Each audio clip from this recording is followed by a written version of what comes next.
A graça e a paz a todos. Amém? Vamos nos colocar de pé em nosso lugar. Amém. Se você ainda não cumprimentou, não falou com essa pessoa que está próxima a você aí, cumprimente a ele, cumprimente ele agora. E isso, se tiver intimidade, dê um abraço, dê a paz a ele, isso é maravilhoso. Movimenta a igreja, movimenta os irmãos. Coisa boa. Por favor, abra sua Bíblia comigo no livro de Romanos. O capítulo é o número 8. Romanos, capítulo 8.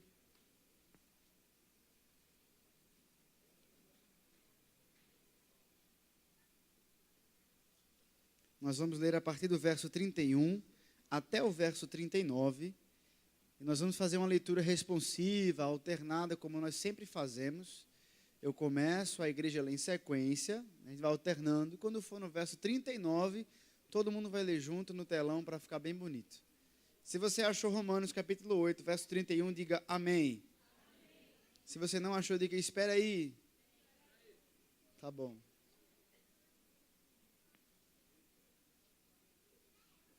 Glória a Deus. A palavra do Senhor diz assim, verso 31. Que diremos, pois, a essas coisas? Se Deus é por nós, quem será contra nós? 32, a igreja.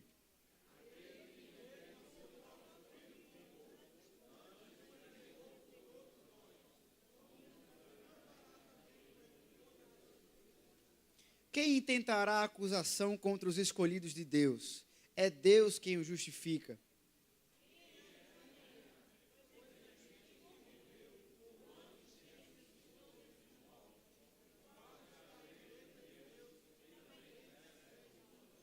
Quem nos separará do amor de Cristo?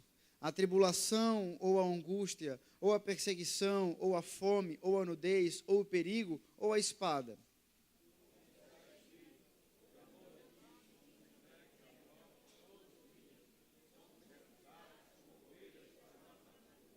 Mas em todas estas coisas somos mais do que vencedores, por aquele que nos amou.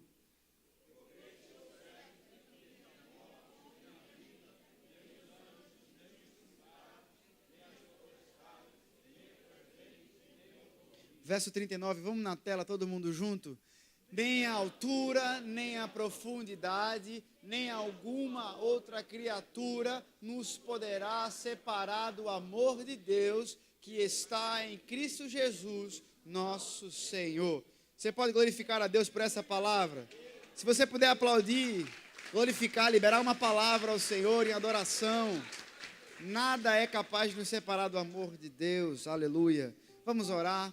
Senhor, muito obrigado por essa noite maravilhosa em que nós estamos aqui na Tua casa, Senhor. Vamos ouvir a Tua palavra. Nós estamos aqui, Pai, porque estamos prestando um culto ao Senhor, um culto de adoração, um culto de louvor, um culto onde nós iremos ouvir a Tua palavra. Nós sabemos que a Tua presença, muito antes do que o primeiro irmão chegasse aqui hoje, já estava nesse lugar. A Tua palavra nos garante que onde houver um, dois, três, uma quantidade de pessoas reunidas em Teu nome, o Senhor estará no meio dessas pessoas. E nós acreditamos, temos certeza, sentimos a Tua presença no nosso meio aqui nessa noite, Pai. Fala aos nossos corações, trabalha na nossa mente, nosso entendimento. O Teu Espírito Santo tem toda a primazia e a autoridade nesse lugar, Senhor. Todos os pedidos de oração que estão aqui escritos, cada coração que está aqui depositado, Pai, a confiança, a fé dos Teus filhos, que receba logo, logo, de forma rápida, a sua resposta e a sua vitória. Nós entregamos tudo o que irá acontecer aqui, usa o Ministério de Louvor, usa o Diácono Alexandre, nós apresentamos a vida do nosso pastor presidente, o pastor Silas, Senhor, que o Senhor continue protegendo a vida dele. Semana que vem ele estará conosco aqui, que ele tenha uma viagem tranquila, que ele chegue em paz, que possa passar tempos maravilhosos aqui em Pernambuco, Senhor. Abençoa a nossa sede regional, o nosso pastor Oséias, Senhor, que está ali, está em final de reforma, final de obra, e que o Senhor possa continuar dando crescimento à nossa família, que nós somos um ali também na Imbiribeira. Pedimos pela nossa igreja, pedimos pela Caxangá, clamamos por um romper do Senhor aqui na nossa igreja, por salvação de vidas aqui nessa casa, por crescimento do reino sobre a Caxangá. Nós estamos recebendo várias palavras proféticas, e nós nós iremos caminhar no profético, nós iremos crer na tua palavra, nós iremos confiar no que é liberado desse altar. Caxangá vai experimentar sim, Pai, um momento de crescimento, um momento de romper em salvação, romper em dons, romper em maravilhas. O teu Espírito Santo tem uma grande obra para fazer aqui nessa igreja, Senhor. Abençoe nosso pastor Edson, toda a sua casa, dê segurança, saúde, estratégia, cada dia mais para que continue a obra. Nós chegamos em tua presença nesse momento, já te agradecemos por tudo, Pai, em nome de Jesus. Amém, amém. Você pode aplaudir o Senhor? Permaneça de pé, vamos louvar o Senhor Jesus. Glória a Deus. Nós acreditamos em um Deus que é forte, um Deus que é grande, um Deus que faz o impossível acontecer. E basta apenas uma palavra do Senhor para que o milagre aconteça.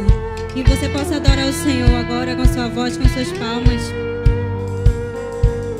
O que eu tenho, o que eu faço, já não importa mais. Te receber em minha casa, eu não mereço, Pai. Daqui eu creio que o milagre vai nascer. Alguém lá em casa vai receber. Ordena, Pai, tua palavra é fiel. Não há distância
Senhor, o Senhor vai lá na sua casa e traz o milagre que você precisa, aquilo que o Senhor preparou para você.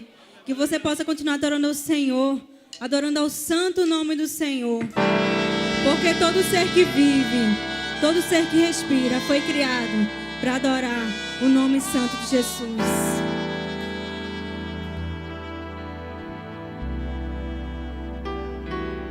Todo ser que vive, louve o nome do Senhor. Toda criatura se derrame aos seus pés. Ao som da sua voz, o universo se desfaz. Não há outro nome comparado ao grande eu sou. E mesmo sendo pó, com tudo que há em mim, confessarei que céus e terra passarão, mas o teu nome é eterno. Todo joelho dobrará ao ouvir teu nome, teu santo nome. Todo ser confessará, louvado seja o teu nome, teu santo nome.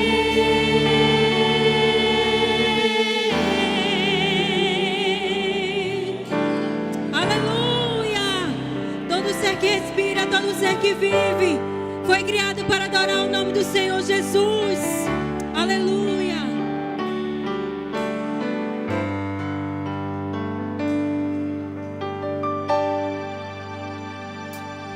Todo ser que vive, louve o nome do Senhor. Toda criatura se derrame aos seus pés, porque Ele é digno. Ao som da sua voz, o universo se desfaz. Não há outro nome comparado ao grande eu sou.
Aleluia, glória a Deus. Vamos continuar entregando o nosso coração de adorador. Vamos continuar entregando uma adoração sem reservas a Ele, porque Ele merece, Ele é digno e Ele é grande nesse lugar. Nós te adoramos, Senhor.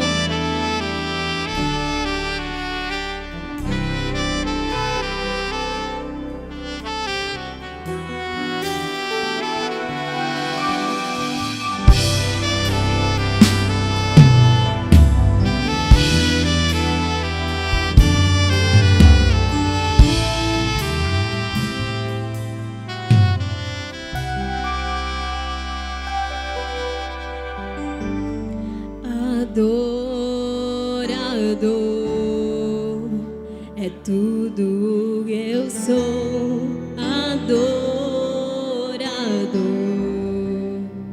Assim Deus me formou, e quem poderá calar a voz de um coração?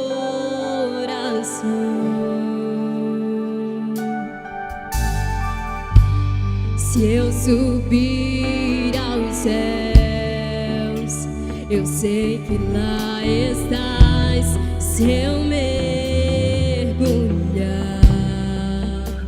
no mais profundo mar, nunca poderei me ausentar do teu olhar. Tu és o Deus que me sonda. Tu és o Deus que me vê. Não tenho todas as respostas, mas de uma coisa sei: por toda a minha vida te adorarei. Adorar é o que sei, adorar é o que sou. Nada pode calar um adorador. Não existem prisões que contenham a voz de quem te adora. Senhor, adorar é o que sei, adorar é o que sou. Nada pode calar um adorador. Não existem prisões que contenham a voz de quem te adora, Senhor.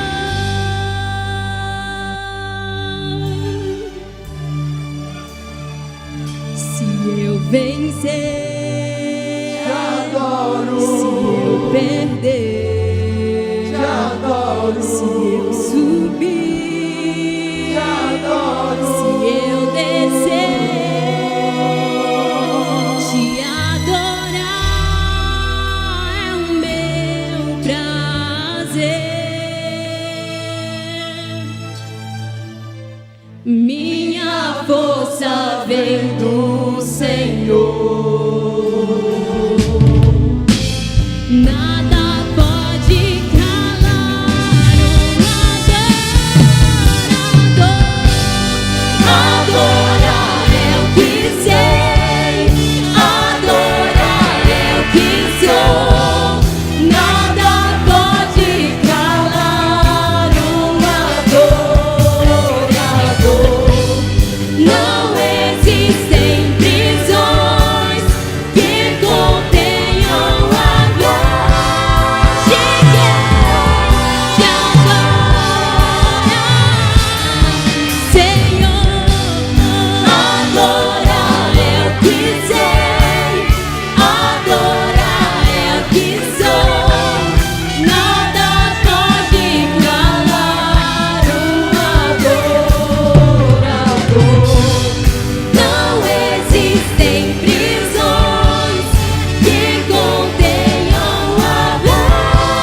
você pode levantar um brado de louvor, aleluias, glória ao Senhor. Você está em um ambiente espiritual, movimente-se no espiritual nesse lugar. Senhor, Tu és santo, Tu és santo, Tu és santo, Pai, Tu és maravilhoso, Jesus. Adorado seja o Teu nome, Pai, adorado seja, adorado, adorado, adorado seja. Adorado seja o Teu nome, Jesus. Adorado seja o Teu santo nome, Senhor Jesus. Adorado seja. Glória a Deus. Você pode sentar no seu lugar. Aleluia. Quem está ansioso para ouvir a palavra de Deus? Também estou. Nessa noite nós estamos recebendo, não, porque ele é daqui. Nós estamos agora tendo o prazer de ouvir um homem de Deus, um servo da nossa casa aqui, um servo do Senhor, o diácono Alexandre. Ele vai ministrar a palavra para nós. Você pode receber o homem do Senhor com carinho? Glória a Deus. A paz de Cristo a todos. Quero que você abra sua Bíblia, por favor. 2 Coríntios, capítulo de número 11, versículo de número 16 em diante. 2 Coríntios, capítulo de número 11, versículo 16 em diante. Enquanto você está abrindo sua Bíblia, agradeço a Deus por essa oportunidade. Agradeço a vida do meu pastor Edson, porque ter nos confiado. Já faz 3 dias que eu não estou dormindo direito. Grande é a responsabilidade. E depois de quarta-feira, que a irmã Érica pregou, disse: o que é que eu vou pregar aqui? Se ela tiver um esboço aí para me emprestar, eu vou até usar aqui agora. Eu também quero agradecer rapidamente aqui a toda a igreja, irmão, aqueles que ofertaram na viagem da África. Sacaxangá tem sido uma bênção na minha vida, no meu ministério. Todo mundo se envolveu. Irmãs da intercessão estavam jejuando por mim. Os obreiros aí me ajudaram. A equipe de missões aí me ajudou. O pastor Edson também ofertou. Aí a igreja de Vec Caxangá ofertou na minha vida. E eu quero dizer, irmãos, que eu prego em algumas igrejas por aí, não é? E a única igreja que me ajudou foi a de Vec Caxangá. Foi a nossa igreja. Nenhum recebi oferta de nenhuma igreja. Mas a que mais me ajudou foi a de Vec Caxangá. E Deus me ensinou muito, desde o começo até o final dessa viagem. Uma irmã, só vou contar esse breve testemunho, daqui da nossa igreja, chegou para mim e disse: diácono, eu estou sem trabalhar, mas está aqui R$10 para a sua viagem. E ela me deu a oferta da viúva, e ela é viúva mesmo. Eu só não vou dizer quem é. Com 2 semanas depois, ela manda um WhatsApp para mim: diácono Alexandre, fazia 2 anos que eu estava desempregada, mas Deus abriu a porta para mim. Eu quero dizer, não só para essa irmã, mas para todos vocês que ajudaram. Eu creio que vai vir um tempo de colheita em vossas vidas. Eu creio que vai ter um tempo de colheita aqui nessa igreja, na de Vec Caxangá. Alguns irmãos aí perguntaram e eu disse: foram 35 vidas que aceitaram a Cristo. Eu entrei em uma casa e tinha uma família lá, um pai, uma mãe e uns filhos. E aí pregamos o evangelho e eu falei sobre 2 coisas: o céu e o inferno e mais nada. E nem disse que se eles se convertessem ia para o inferno.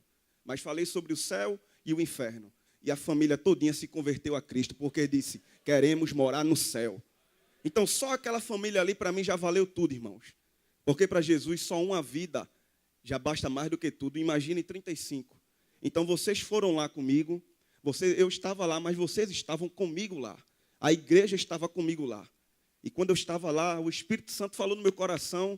E eu vou dizer aqui, e não é nada de heresia e nem nada. O Espírito Santo me disse: vai chegar um tempo de crescimento para cada pessoa que lhe ajudou, para cada pessoa que lhe ofertou. Então vocês aqui, vocês merecem um aplauso. Vocês podem aplaudir a Deus pela vida de vocês mesmos aqui. 2 Coríntios, capítulo de número 11, versículo 16 em diante, diz assim a palavra: outra vez digo, ninguém me julgue insensato, ou então recebi-me-ei como insensato, para que também me glorie um pouco. O que digo, não digo segundo o Senhor, mas como por loucura nesta confiança de gloriar-me. Pois que muitos se gloriam segundo a carne, eu também me gloriarei. Porque sendo vós sensatos, de boa mente, tolerais os insensatos. Pois sois sofredores, e se alguém vos põe em servidão, se alguém vos devora, se alguém vos apanha, se alguém se exalte, se alguém vos fere no rosto, Envergonhado digo, como se não fôssemos fracos, mas no que qualquer um tem ousadia. Com insensatez falo. Também eu tenho ousadia. São hebreus, também eu. São israelitas, também eu. São descendência de Abraão, também eu. São ministros de Cristo, falo como fora de mim.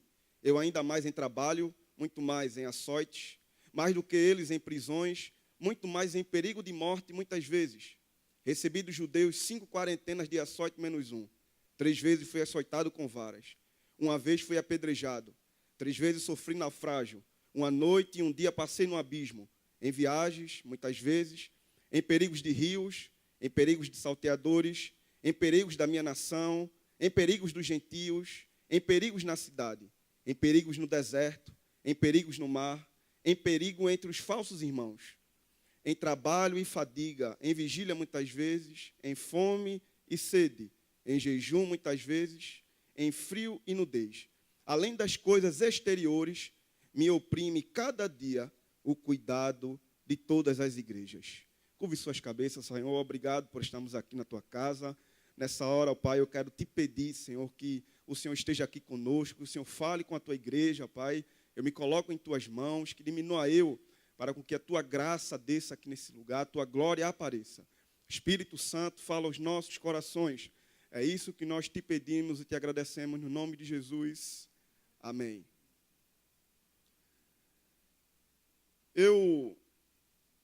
Enquanto eu estava meditando e orando a Deus pedindo uma palavra, o Senhor colocou esse texto aqui no meu coração. Por que não falar desse grande homem usado por Deus, Paulo? Temos aí muitos livros acerca de Paulo. Muitas pessoas têm lido, pessoas que não são evangélicas já leram alguma coisa falando sobre Paulo. Outros, sabemos que foi lançado agora um filme do apóstolo Paulo. E outros filmes relatando alguns detalhes da sua história. E é sobre esse homem nessa noite que eu quero falar. Paulo, considerado como o apóstolo dos gentios. Em hebraico, seu nome era Saulo, ou, no grego, alguns conheciam como Saul. Ele tinha o nome do rei Saul. Mas até alguns estudiosos não sabem dizer o motivo. No latim, o seu nome significava Paulo, morador de uma cidade conhecida, a cidade de Tarso. E alguns dizem que era uma cidade insignificante. Mas essa cidade de Tarso não era um pouco insignificante. Porque, pelo contrário, ali era um centro comercial com quase 300 mil habitantes. Você consegue, lá em Atos 21, 39, vai mostrar esse detalhe. O geógrafo Strabo, ele descreve que ali havia um centro cultural na cidade de Tarso, onde tinha a escola de filosofia, retórica e hermenêutica. E talvez Saulo participou dessas escolas, porque era um homem vedado nas Escrituras. Em 66 a.C., um grande imperador conhecido como Pompeu, ele agraciou os cidadãos de Tarso com o título de cidadania romana, porque eles ajudaram os escravos a serem expulsos dali. E alguns dizem que possa ser que o pai de Paulo e o seu avô tenha herdado esse título de cidadania e ter passado para o seu filho. Porque como eles ajudaram, eles participaram ali, e aí foi dado a cidadania. E você vê que Paulo, mais à frente, ele vai dizer que era cidadão romano, e o texto aqui em diante eu vou mostrar aqui a algumas pessoas. Paulo, ainda novo, ele foi enviado para estudar aos pés de Gamaliel, um homem muito instruído na palavra, e não era qualquer um que era enviado para estudar com Gamaliel. As pessoas tinham que ter muito dinheiro para isso. E alguns relatos dizem, não podemos muito ver na Bíblia sobre a origem da família de Paulo, o que o pai e a mãe dele era, mas alguns vão dizer que Paulo, ele tinha uma profissão de fazedor de tendas. O seu pai era um fazedor de tendas. Alguns vão dizer porque era comum um estudante daquela época ter alguma profissão. Entenda que um estudante, um fazedor de tendas, era como se fosse um arquiteto hoje. Era de grande valor e de grande importância. Então, uns vão dizer que por isso que ele estudava aos pés de Gamaliel, porque a sua família tinha condições de bancar ele. Foi um homem instruído, dominava a filosofia, dominava várias línguas, como nós sabemos. Agora, após ele ser instruído desde de infância, Saulo, ele começa na sua jornada de caminhada. Você conhece, sabe da história, que foi um dos perseguidores, um dos maiores perseguidores da igreja. Um dos maiores perseguidores porque ele dizia que o povo estava pregando, era um povo de uma seita. E dizia que era uma seita criada por um judeu conhecido por nome de Jesus. Então, alguns ali do Sinédrio tinham medo que o evangelho progredisse. E Saulo, ele, a cada lugar que ele ia, ele participava de uma briga. Ele tinha cartas para acabar com alguns cristãos, para fechar igrejas. E é interessante que ele vai em Atos capítulo de número 7 e vê uma das maiores pregações do Novo Testamento, para mim, a pregação do jovem Estevão. Ele vê ali tudo aquilo ali. O texto vai dizer que Paulo não participou em pegar pedra, em Saulo não participou em pegar pedra para atirar em Estevão, como os outros fizeram. Mas alguns vão dizer que ele pegou ali as roupas de Estevão. Em Atos capítulo de número 9, vai relatar sobre a sua ida a Damasco. E atente para isso aqui. Quando ele vai para Damasco, ele vai pedir cartas ali para tentar acabar com o povo evangélico que estava passando por ali. Agora entenda que Damasco representava muito para Saulo, porque ele era um rígido fariseu. E ali passava caravanas em Damasco. Ali na cidade de Damasco era um caminho que passava e dava para outros lugares ali. Alguns vão dizer que era um ponto central da vasta cadeia comercial. Passava diversas caravanas, vinha pessoas ali do norte da Síria, vinha gente da Mesopotâmia, vinha gente de Anatólia, de Pérsia e Arábia. E o Sinédrio tinha medo do seguinte, que se o evangelho progredisse por ali, todas aquelas cidades ali que passavam por ali iam ser alcançadas pelo evangelho. Agora Saulo vai diretamente para Damasco. Perseguidor da igreja, conhecido como um perseguidor da igreja. O interessante é em Atos capítulo de número 9, quando ele chega em Damasco, logo mais à frente um pouquinho, ele cai do cavalo. Aparece uma grande luz e chega e fala para ele: Saulo, Saulo, por que me persegues? Entenda que o pronome é claro. Saulo, Saulo, por que me persegues? Existe um grande ensino aqui, eclesiástico, porque a voz é bem clara dizendo: Saulo, Saulo, por que me persegues? Saulo estava mexendo, não era com a igreja. Saulo estava mexendo, era com Jesus. Eu quero dizer para alguém aqui nesta noite, ninguém aqui mexe com a nossa igreja. Quem mexe comigo, quem mexe com você, jamais está mexendo comigo e com você, mas está mexendo com o próprio Jesus. Quem acha que mexe comigo e com você está muito enganado. É por isso que sempre ouvimos aqui, não mexe com crente. Porque não está mexendo com crente. Está mexendo com Jesus, o dono da igreja, aquele que toma conta da igreja, aquele que morreu por mim e por você. Só que ele cai do cavalo e aparece uma grande luz. E Jesus vai dizer lá em João, Jesus vai relatar lá em João, que as trevas se encurvam perante a luz, e elas não compreenderão. Então não adianta, a gente às vezes olha aí para a palavra, e às vezes nós mesmos colocamos lá embaixo, e quando na verdade nós somos muita coisa mesmo. Nós somos filho do rei, nós somos sacerdote real. No caminho de Damasco, ele vê aquela grande luz, pergunta, aí ali o Senhor fala com ele. Só que é algo muito interessante que eu vi nesse texto. Porque ele perseguia direto a igreja, perseguia, prendia, matava. Só que chegou uma hora que Jesus disse, foi até aqui, Saulo. Foi até aqui. Você perseguiu muito a igreja, foi até aqui. Enquanto você estava lá perseguindo, tudo bem, mas foi até aqui.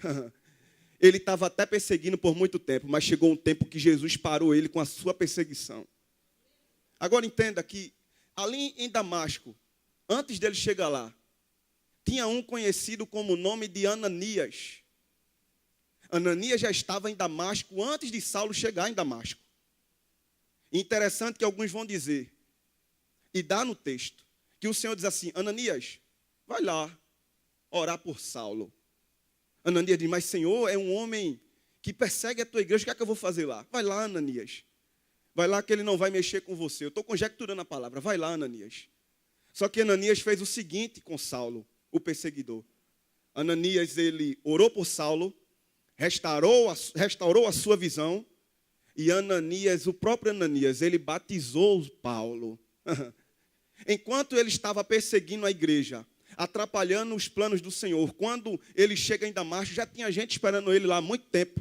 Jesus já tinha deixado lá, fica aí, Ananias. Eu quero dizer para você aqui nesta noite, o Espírito Santo manda lhe dizer, olhe, talvez essa perseguição está há muito tempo, eu não sei se é seu esposo, não sei se é sua esposa, eu não sei nem quem é, pode ser até alguém da sua família. Mas eu quero dizer que quando ele cair do cavalo e acabar com tudo isso, já vai ter Ananias para ir lá, já vai ter Ananias que vai restaurar a visão dele, e Ananias mesmo vai batizar ele para mostrar que Jesus é o dono da igreja, que Jesus manda na igreja, e que ninguém vai conseguir impedir o que o Senhor tem na minha vida e na sua vida.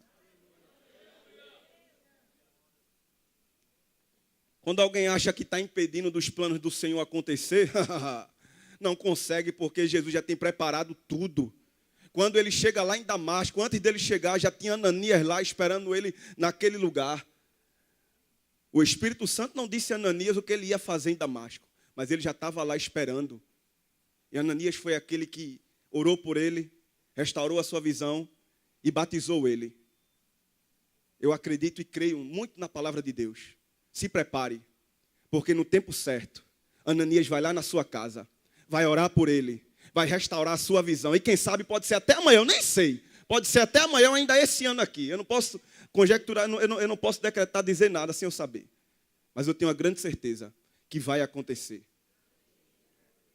Mais adiante, podemos entender, e agora aqui eu quero entrar no texto, algumas coisas que aconteceu com Paulo.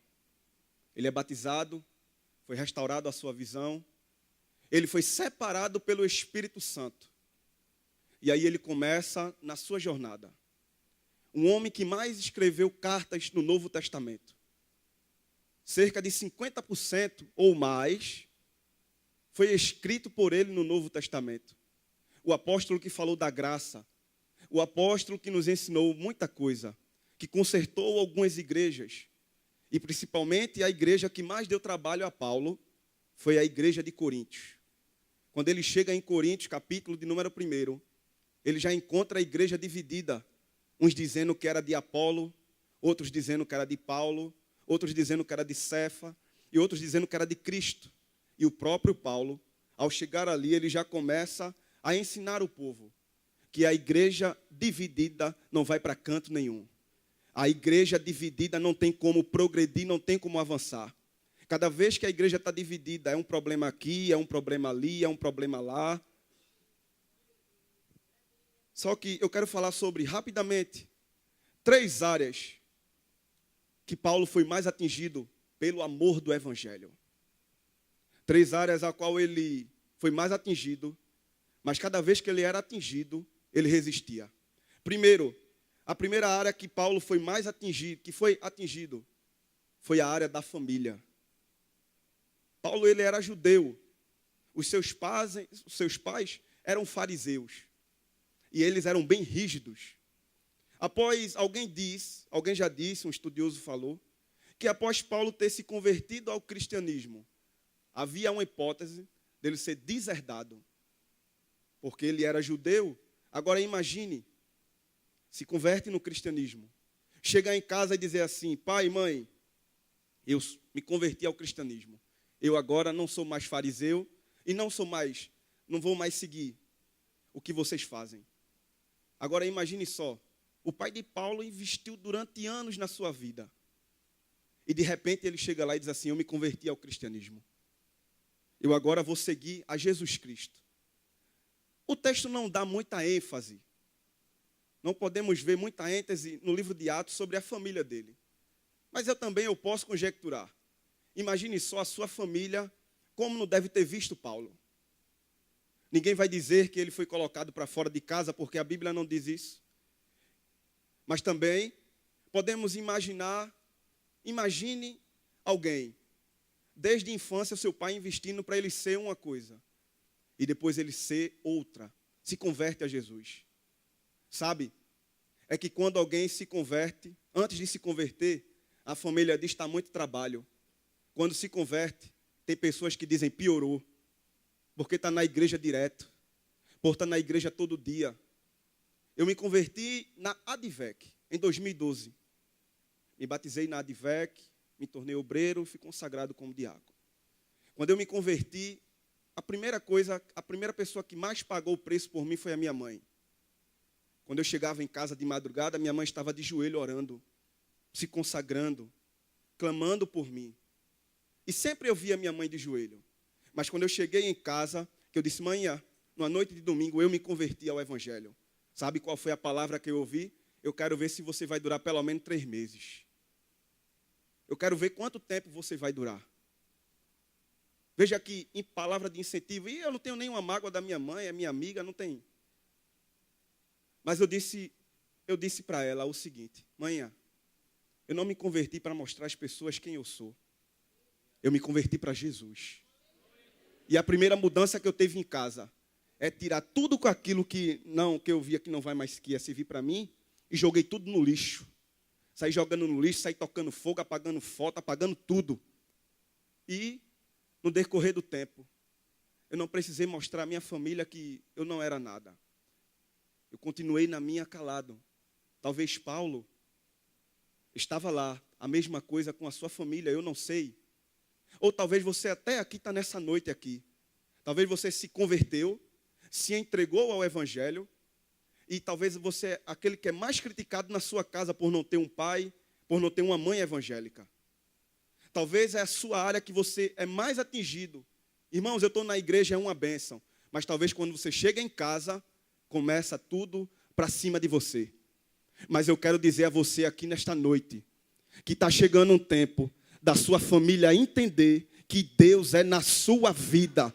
O seu pai, a sua mãe, o seu esposo, eu não sei nem quem é, mas vai ter que entender que Deus é com você, que realmente você se converteu. Irmão, o mundo não acredita em mim, Jesus continua acreditando. Irmão, ninguém acredita que eu me converti, Jesus continua investindo. Jesus continua dizendo: meu filho, se ele não acredita, eu acredito. Eu morri, foi por você mesmo, eu continuo acreditando. Ou você acha que as pessoas passaram algum tempo para acreditar em Paulo? Nem os próprios discípulos no começo acreditaram em Paulo. Não acreditavam que realmente ele tinha mudado. Quantas pessoas às vezes olham para outras pessoas e dizem assim: vamos ver se ele vai mudar mesmo. E só uma coisa é que nos comprova e prova tudo isso. É o tempo. É o tempo. Talvez você tenha sido muito assolado nessa área, mas eu quero lhe dizer: cada vez que disserem que não acreditam em você, continue orando, continue jejuando, continue na igreja. Cada vez que a sua família está lhe oprimindo, eu não sei, mas você está na igreja dizendo: eu estou orando por vocês, eu estou orando por vocês, o que Jesus fez comigo, vai fazer com vocês. Os pais de Paulo, eles eram fariseus, membros do partido de nacionalismo do judaísmo. Eles buscavam proteger seus filhos da contaminação e amizade com crianças gentias. As ideias gregas também por eles eram desprezadas. Mas mesmo assim, o apóstolo continuou caminhando. Certa vez, em Lucas 14, 26, Jesus disse algo. Se alguém vir a mim e não aborrece seu pai e mãe e mulher e filhos e irmãos e ainda também a sua própria vida, não pode ser o meu discípulo. Alguém vai ter que se aborrecer porque você se converteu ao Evangelho. Alguém não vai gostar porque você está no Evangelho. Mas ainda que alguém não goste, eu vim como boca de Deus para dizer, você vai continuar. Você vai continuar. Você vai continuar. A segunda área que Paulo foi atingido por pregar o Evangelho e pelo amor do Evangelho foi a área física. Em alguns momentos ele foi preso, outros momentos ele foi expulso, como diz o texto que lemos, em perigos de sua nação, em perigos do gentio, em perigos no mar, em perigo. E aqui eu vou relatar alguns perigos que ele passou. Agora entenda, é que quando nós entregamos a nossa vida ao nosso Senhor, o que temos que entender é o seguinte, que ela não mais nos pertence, mas pertence a Ele. Temos que entender que estamos aqui apenas só de passagem, porque o lugar que nós vamos morar é no céu. E quantas pessoas, às vezes, saem do Evangelho, se desvia dos caminhos do Senhor, porque a tribulação na família está muito grande, diz, eu vou sair da igreja. Por quantas vezes, às vezes, pensamos em nisso, até eu também posso me incluir, está muito difícil, eu vou sair da igreja, eu não vou permanecer na igreja, eu não vou ficar aqui, eu não tenho mais como ficar nos caminhos do Senhor, porque é muita opressão na minha casa, é muita isso na minha casa. Lá na África, irmãos, eu visitei um jovem, e esse jovem se converteu ao Evangelho. Só que a sua família era toda da macumba, do catimbó. E ele disse o seguinte, é muito difícil eu estar na igreja, e quando chegar em casa, eu vejo meu pai e minha mãe na macumba. Eu disse para aquele jovem o seguinte, olhe, é através de você, que o seu pai e a sua mãe vai se converter ao Evangelho. E ele começou a chorar e eu disse, Deus vai lhe usar para aquele demônio que está lá dentro, ele sair daquela casa. Aquele jovem ainda relatou algumas coisas. E eu disse a ele, quando seu pai e sua mãe não estiverem em casa, quando eles saírem, eles vão ter que sair uma hora, você comece a profetizar dentro da sua casa. Você começa eu disse até a ele, você marcha mesmo, sai fazendo isso, sai fazendo aquilo, sai pregando o nome do Senhor, sai repreendendo o diabo, dizendo, diabo, tu vai ter que sair daqui, porque nesse lugar aqui tem luz, e aonde está a luz, as trevas têm que sair, as trevas não têm que ficar, aonde Jesus chega, o diabo tem que bater em retirada, a morte vai embora, a doença vai embora, atrapalho vai embora, decepção vai embora, tristeza vai embora, porque Jesus chegou, porque Ele chegou. Eu quero dizer para você nessa noite, Jesus vai naquele lugar mostrar que Ele é o Todo-Poderoso.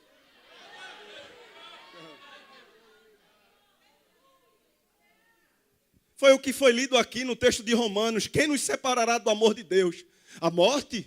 Perseguição? Doença? Nada disso pode nos separar do amor do Senhor. Em Atos capítulo de número 13, versículos 50 e 51, Paulo foi expulso de Antioquia pelos poderosos da cidade, por pregar o Evangelho. Em Atos 14, 19, foi apedrejado até a morte, por conta do Evangelho. Atos 17, 13 e 14, foi perseguido pelos judeus de Tessalônica, por pregar em Bereia. Agora entenda, que Bereia... Todos já sabem, nós sabemos aqui, que Bereia, o povo analisava as Escrituras. Não era qualquer um que chegava em Bereia e falava qualquer coisa lá e o povo não analisava. Quando Paulo chegou lá, ele pregou o Cristo glorificado, o Cristo ressurreto. A confusão foi tão grande, alguns vão dizer, que o povo de Bereia, que seguia o judaísmo, começou a se converter a Cristo. O povo, quando começou realmente a entender as Escrituras, daquilo que Paulo estava ensinando, as pessoas começaram a se entregar a Cristo. Então, o ato foi tão grande que os judeus perseguiram ele para querer matar ele. Em Atos 19, do 23 ao 26. Por pregar contra os deuses de Éfeso, ficou em uma grande confusão na cidade. O texto em Éfeso, capítulo de número 6, verso 10, vai dizer: nós demais irmãos, nos fortalecemos no amor do Senhor e no seu poder. E mais na frente você vai ver o que o texto diz. Porque a nossa luta não é contra a carne e contra o sangue, mas contra principados e potestades. Irmãos, quando Paulo começou a pregar o evangelho, até o diabo não aguentou, ficou furioso com isso. Em algumas situações que ele passa, os naufrágios, alguém vai dizer que tudo ali foi o diabo que causou. Vimos aqui o pastor Alfredo pregando sobre onde o diabo age. Quando entregamos a nossa vida a Cristo, quando estamos no evangelho, o diabo vai querer entrar em alguma área física nossa. Ele vai deixar alguém doente, ele vai fazer com que alguém sofra algum acidente, ele vai levar alguém para outro lugar, porque a nossa luta é contra principado e potestade. 2 Coríntios, capítulo 10, Paulo vai dizer: porque as armas da nossa milícia não são carnais, mas poderosas em Deus. Entenda, é que cada vez que você está envolvido na igreja, cada vez que a gente se envolve e se doa, o diabo vai querer tirar alguma coisa nossa, vai querer agir para com que nós venhamos sair da frente, para com que talvez um pastor venha sair na frente da igreja, para com que alguém às vezes entregue uma liderança. E eu vou dar um exemplo. Estávamos lá em São José do Seridó, e no dia que o pastor Edson foi pregar, o pastor Edson recebeu uma ligação da sua esposa, dizendo que Samuel tinha ido para o médico. E o pastor Edson disse assim: Érica, eu vou pregar com vontade aqui. Só que, mais um pouquinho, a esposa do irmão Jorge, o irmão Jorge, ele foi acometido de uma picada de escorpião. A outra disse que o seu filho tinha passado mal e tinha sido socorrido no hospital. Por quê? Porque estávamos lá e o diabo sabia o que ia acontecer naquele lugar. A luta estava sendo muito espiritual, mas vidas se renderam, pessoas se entregaram a Cristo, e nós não desistimos, continuamos pregando, continuamos avançando.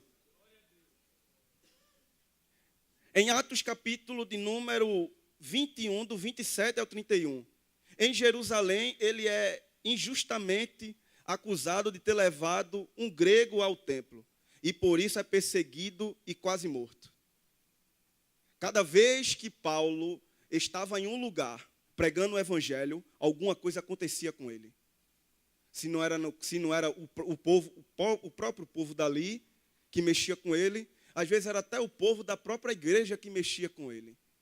No lugar que ele estava, sempre direcionado por Deus.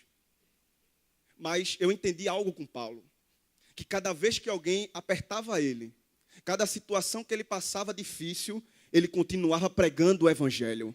Ele continuava levando o amor de Deus. Ele continuava dentro da igreja. Eu quero dizer para você aqui nesta noite, cada vez que estiverem lhe apertando, como diz o ditado popular, cada vez que a cana estiver sendo passada no moinho, você continua dando caldo, você continua na igreja, você continua se esforçando. Diácono, a luta está tão grande, mas você está aqui todo dia adorando o nome do Senhor. Está tão grande que você nem imagina, mas eu creio que é Deus dizendo: vem para cá para estar na minha dependência. Vem para cá. É você vindo para cá e Deus dizendo: eu estou indo lá agora. É você vindo para cá e Ele dizendo: eu estou indo lá. Eu estou indo lá. Vai para a minha igreja porque eu vou para lá.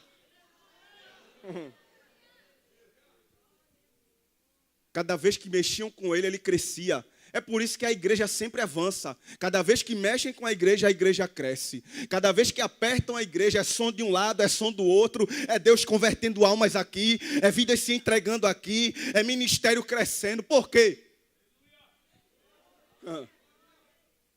Ele vai dizer, o próprio apóstolo Paulo, em Romanos 5, no versículo 3, 4 e 5. E não somente nisto, mas nos gloriamos nas tribulações. Por quê? Porque a tribulação, ela traz a paciência. E a paciência, a experiência. E a experiência, a esperança. E a esperança não traz confusão.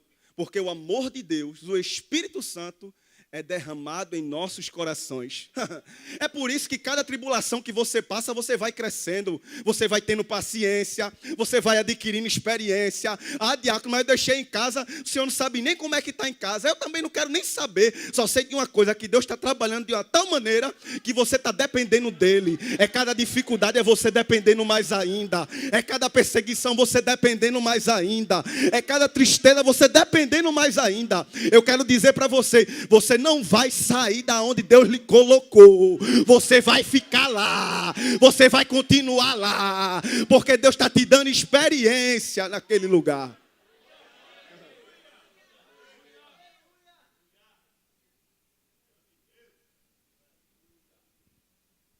Irmãos, todos aqui, algumas pessoas já sabem. Quando eu capotei com o carro de manhã. E ali foi algo espiritual. Eu sei que foi algo espiritual. Eu estava em 40 quilômetros. Certo que tinha chuva, mas eu estava em 40 quilômetros. Quando eu vinha subindo, eu testemunhei aqui na Tarde com Deus. Quando eu vinha subindo a ladeira, o carro desnivelou o pneu da frente. Quando eu botei para subir, ele já subiu rodando, eu não sei nem como é que foi aquilo. Foi em milésimos de segundo.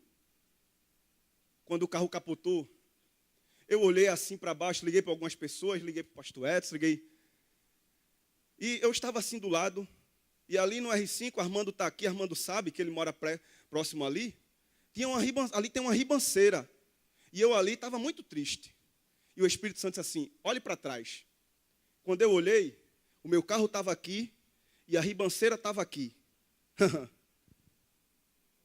Eu tinha que capotar mesmo. Eu tinha que capotar com aquele carro. Porque se ele tivesse descido a ribanceira, eu não estava nem aqui para contar a história. Quando eu vi aquele carro virando, eu só senti uma mão assim segurando o banco.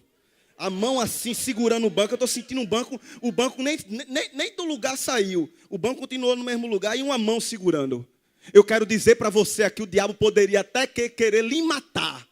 Mas é Deus dizendo assim, ele queria até lhe matar, mas o plano que eu tenho com você vai se concretizar. Se alguém queria tirar você dos caminhos do Senhor, quebrou foi a cara. Por quê?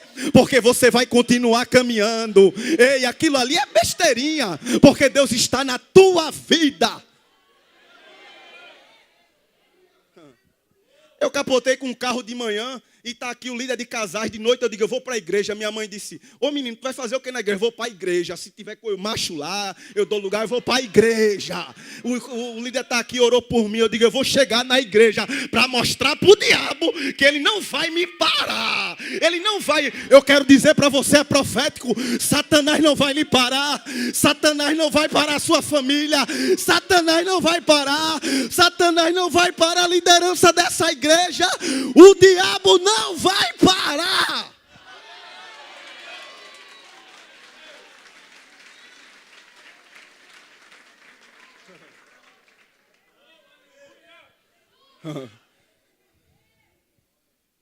Lá na África, eu passei por um lugar, irmãos, uma ilha conhecida como Ilha de Salia.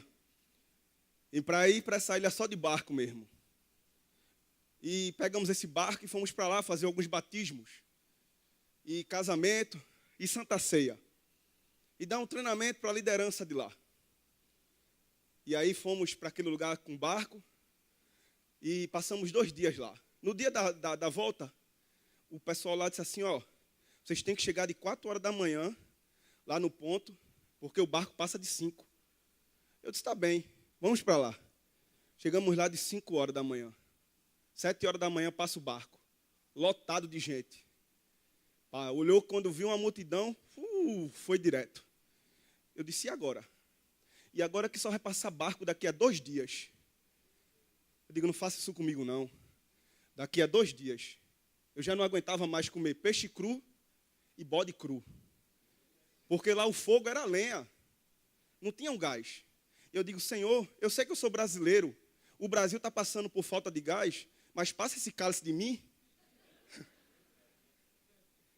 Eles cozinhando lá a lenha. E quando o peixe veio, eu digo, rapaz, esse peixe está meio cru. Aí eu pego um limão assim para dar aquele gosto, né? Mas eu tinha que comer. E só comendo arroz. Tinha que comer de todo jeito. O bode também. Quando disseram assim, o barco não vem mais, eu digo, Senhor, eu não vou ficar aqui mais comendo peixe cru, não. Não tem mais como... Só que eu via uma canoa de um lado para o outro. O Rio Zambeze é o 31º maior do mundo. Via a canoa de um lado e para o outro. Eu disse assim, é aquela canoa ali? Vocês podem pegar a canoa.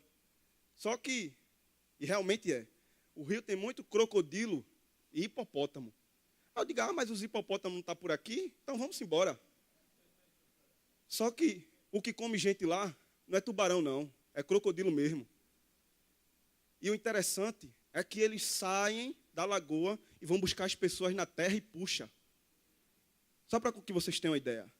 Aí vamos entrar na canoa. E a canoa de madeira, eles têm uma madeira lá que eles fazem tudo com essa madeira. Animal, e é uma madeira boa. Entrou eu e mais 5 pastores na canoa. Vamos lá. Já era meio-dia, irmão, a confusão para entrar na canoa. Eu digo, nada, eu vou na canoa. E o pastor, rapaz, não vai. Eu digo, vamos na canoa, vamos na canoa. Vamos na canoa que a gente tem que sair daqui hoje. A gente foi na canoa, com os pastores de lá. Até o meio do rio, a gente passou 40 minutos para atravessar o rio com a canoa. Quando chegou no meio do rio, eu tenho até esse vídeo no meu celular. Quando chegou na metade do rio, eu vi aquela cabeça grande, levantando e abaixando a cabeça. Irmãos, foi o momento que eu mais tive angústia em toda a minha vida. Nem quando teve eu capotei com o carro, eu senti aquilo ali. Pense no momento angustiante, eu dizendo, Senhor, eu me segurava, e a canoa fazia isso.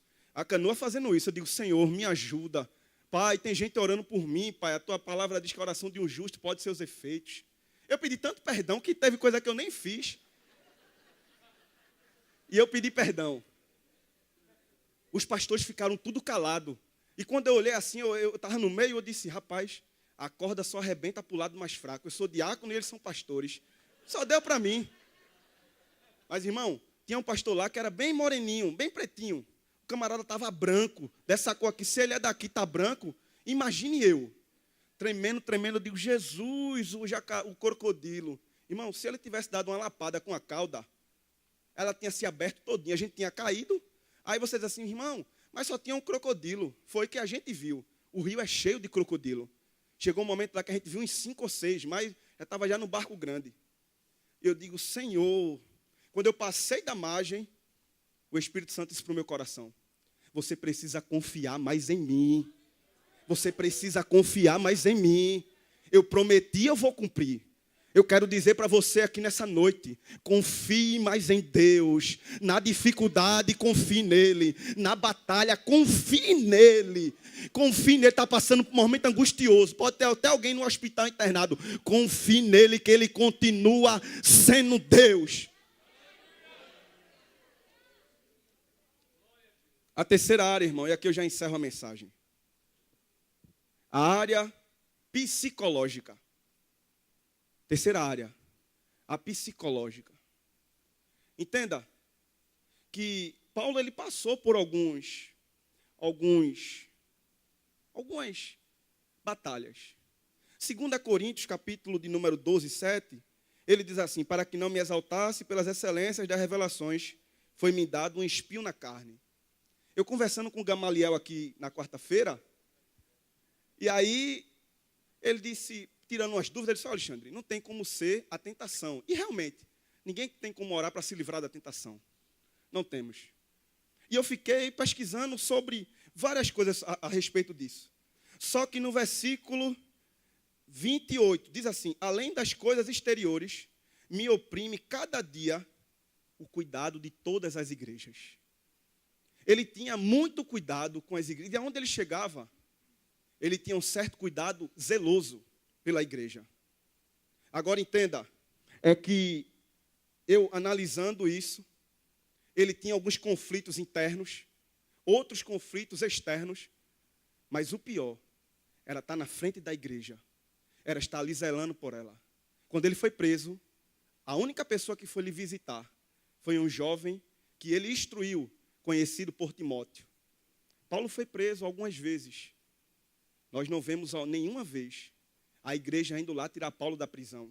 Exemplo, ele é preso com Silas. A igreja não foi tirar Paulo de lá. Ele estava lá preso naquele lugar. E o que tem atingido mais o Brasil é a área psicológica, os líderes da igreja. Quanto os pastores estão sofrendo psicologicamente. E às vezes lá no seminário se levanta um ou outro, e aí quando eu vejo, não, tá errado, oxente, não é assim não. Começam a meter pau nos pastores, digo, opa. Começam a criticar, mas ninguém sabe o que esses homens estão passando. Ninguém sabe o que eles passam. É o pastor para aconselhar toda a igreja. Quem é que aconselha o pastor? É o pastor para cuidar da dificuldade de todo mundo. Quem toma conta da dificuldade dele? Quem tomou conta da dificuldade, das dificuldades de Paulo? Ele recebia algumas ajudas de algumas igrejas. Ele mesmo menciona. Mas existiam coisas que ele precisavam de pessoas ao lado dele. E eu não sei, possa ser que seja para alguém nossa igreja instruída muito nisso. A zelar pelo pastor, a honrar nossos pastores. Mas eu não sei porque o Espírito Santo colocou isso no meu coração. Precisamos cuidar mais dos nossos pastores. Trazemos presente aqui para eles, com certeza. Honramos, respeitamos, obedecemos. Mas precisamos fazer mais.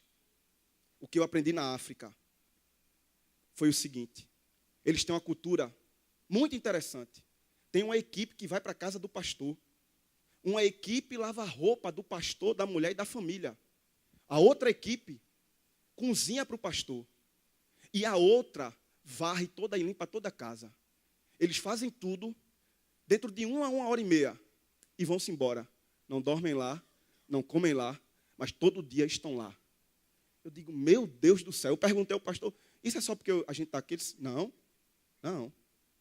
Estão aqui todo dia essa equipe, ajudando. Irmãos, o texto lá, em 2 Reis, vai dizer que a mulher cozinhava, fez uma casa para Eliseu, um quarto para Eliseu, para o profeta. Botou cama, botou mesa e botou cadeira. Quem cozinhava para o profeta? Quem lavava a roupa do profeta? Quem era que fazia as coisas para o profeta? Para ele dormir e comer lá, alguém tinha que fazer alguma coisa. Quando eu olhei aquilo ali, e eu observando eles trabalhando todo dia lá, eles também têm trabalho, eles também têm casa, eles também têm família, mas todo dia estão lá na casa do pastor. E eu fiquei pensando muito nisso, irmãos. Essa madrugada eu fiquei pensando muito nisso. Quantas vezes já fizemos isso? Quantas vezes já chegamos para o nosso pastor e oramos com, não botar a mão na cabeça, não botar a mão nas costas, não, nada disso. Quantas vezes quantas vezes eu orei com ele? Nenhuma. A gente ora por ele. Talvez Deus está falando com alguém aqui na igreja, eu não sei quem é. Mas a área pior, que tem atingido mais, é o psicológico. Nunca se falou tanto de saúde emocional. Lá no seminário agora, eu estou pagando uma cadeira que só está falando sobre saúde emocional, do começo ao fim. E a cadeira é metodologia científica. Mas todo dia a professora está lá falando sobre saúde emocional. Eu não sei o que eles passam na casa deles. Eu não sei o que o nosso pastor e os que são aqui passam em casa. Mas precisamos cuidar mais. Tudo bem. Eu tenho meu trabalho, eu sou rico, eu vivo isso, vivo aquilo. Amém por isso. A mulher tinha muita propriedade, mas todo dia ela estava lá fazendo por Eliseu. A recompensa foi para Eliseu ou foi para ela? 1 ano. O profeta disse assim, daqui a 1 ano, você tem muito dinheiro, mas você não pode comprar um filho. Você não pode gerar um filho com o seu dinheiro. Mas daqui a 1 ano, o seu milagre vai estar nas suas mãos. O Espírito Santo falou no meu coração, o milagre só vai chegar na sua vida, Alexandre, quando você fizer mais pelo seu pastor. Quando você fizer mais por ele. Se coloque de pé.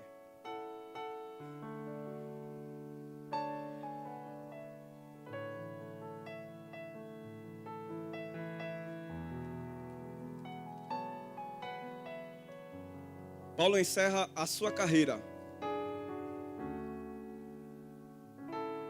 satisfeito com aquilo que ele fez, feliz e alegre por tudo aquilo que ele realizou. Apesar de ter passado por essas 3 áreas, nenhuma delas impediu de Paulo progredir no Evangelho. Eu quero dizer para você nessa noite, você pode ter passado por uma dessas 3 áreas, pode estar até passando hoje, mas nenhuma delas vai impedir você de progredir no Evangelho. Nenhuma delas, nem a familiar, nem a física e nem a psicológica. Talvez você está aqui nessa noite por causa de uma dessas 3 áreas. Você se afastou dos caminhos do Senhor. Por conta de alguma coisa, às vezes, de algo que você decepcionou. Você se afastou dos caminhos do Senhor. Mas eu quero fazer aqui 2 convites. Primeiro, se você está aqui e se afastou dos caminhos do Senhor e deseja voltar para os caminhos do Senhor, você entendeu toda a palavra, toda a mensagem, levante uma de suas mãos que queremos orar pela sua vida. Ou talvez você nunca aceitou ao Senhor por conta que alguém falou alguma coisa ou disse algo, ou está aqui pela primeira vez. Levante uma de suas mãos e queremos orar pela sua vida. Se você está aqui nessa noite, essas 2 classes de pessoas, talvez alguma área dessa mexeu com você, a familiar, a psicológica ou a física. Você deve ter dito para Deus, é tão difícil, e por um desses motivos você se afastou. Se você está aqui, deseja voltar para os caminhos do Senhor, queremos orar por você.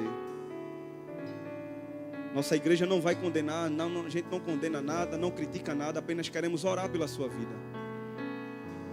Se você está aqui nessa noite, uma dessas 2 classes, a igreja orando e intercedendo, levante uma de suas mãos que queremos orar por você. Eu sei que às vezes passamos por algumas coisas e dizemos o seguinte: é muito difícil ser crente, mas ao mesmo tempo possamos pensar de uma outra forma. Possa ser até difícil ser crente, mas tem que cada dificuldade que a gente passa, Ele pega nas nossas mãos e caminha conosco até o fim. Talvez você está aqui e deseja voltar para os caminhos do Senhor. Levante uma de suas mãos, queremos orar pela sua vida. Se não há, vou passar o microfone para o pastor da igreja. E que Deus vos abençoe poderosamente. Amém. Graças a Deus. Amém. Obrigado, Diácono. Deus te abençoe. Muito bom ter experiência com Deus. É muito bom a gente fazer um pouquinho mais para o reino de Deus, né? Amanhã temos o nosso batismo, tá bom? Você que vai no ônibus, tá bom? Às 18 horas. Chega aqui às 18 horas, 10 minutinhos antes, tá bom? O último ônibus vai sair às 18h15. Então, se você chegar um pouquinho mais, vai perder. Então, chega um pouquinho mais cedo, porque você já garante a sua vaga. Quando termina lá, 8h30, 9 horas, já está todo mundo saindo. 9 horas no máximo já tem terminado. E aí vem para aqui para a igreja, daqui você vai para a sua casa, tá bom? Domingo de manhã, escola bíblica dominical. E domingo, tarde e noite, vou estar pregando aqui uma palavra. E aí você convide alguém também, tá certo? Você foi abençoado nesta noite? Deus abençoe. Pai, muito obrigado por esta noite. Obrigado pela tua palavra que foi ministrada aos nossos corações, Senhor. Essas 3 fases da vida de Paulo, cada um de nós passamos também, Senhor. Nós não estamos imunes, Senhor, a essa situação, mas o Senhor tem sustentado a nossa vida, guardado a nossa vida. Obrigado porque a tua palavra nos renova cada dia. Agora despede cada um de nós debaixo da tua proteção. Eu te peço assim em nome de Jesus. Amém. Abra assim a sua mão. A graça do nosso Senhor e Salvador Jesus Cristo, o amor de Deus nosso Pai, as ricas consolações do Espírito Santo de Deus, esteja hoje para todo sempre, todos dizem. Vai em paz, Deus te abençoe em nome de Jesus.